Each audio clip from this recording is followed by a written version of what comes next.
चंद्रपूरमधील पर्यावरणविषयक गंभीर समस्या सोडवण्यासाठी पर्यावरण मंत्री पंकजा मुंडे यांनी वारंवार बैठकांचं आयोजन करूनही एमपीसीबीचे काही वरिष्ठ अधिकारी या बैठकांना सातत्यानं अनुपस्थित राहिले अशी माहिती सभागृहात दिली होती। त्यानंतर IAS अधिकारी देवेंद्र सिंग यांच्यावर कारवाई करत त्यांचं निलंबन करण्यात आलं होतं। या प्रकरणी आज अधिवेशनात नेमकं काय घडलं सांगतो, पण त्या अगोदर थोडक्यातला फॉलो करा। विधानसभेच्या कामकाजादरम्यान पर्यावरण मंत्री पंकजा मुंडे यांनी सभागृहाला माहिती दिली की चंद्रपूरमधील पर्यावरणविषयक गंभीर समस्या सोडवण्यासाठी त्यांनी वारंवार बैठकांचं आयोजन केलं, मात्र एमपीसीबीचे काही वरिष्ठ अधिकारी या बैठकांना सातत्यानं अनुपस्थित राहिले। मंत्री पंकजा मुंडेंच्या आदेशानंतरही IAS अधिकारी देवेंद्र सिंग हे ब्रीफिंगसाठी हजर राहिले नाही। त्यामुळे या गंभीर विषयाची दखल घेत अखेर त्यांचं निलंबन करण्यात आलं होतं।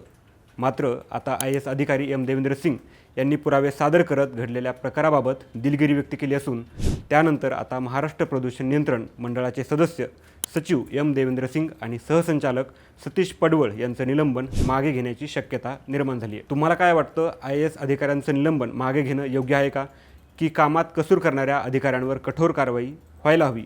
तुमचं मत कमेंटमध्ये नक्की कळवा। अशाच महत्त्वाच्या अपडेटसाठी थोडक्यातला इंस्टा व फेसबुकवर फॉलो करा आणि यूट्यूब चॅनलही सबस्क्राईब करा। बातमी म्हणजे थोडक्यात।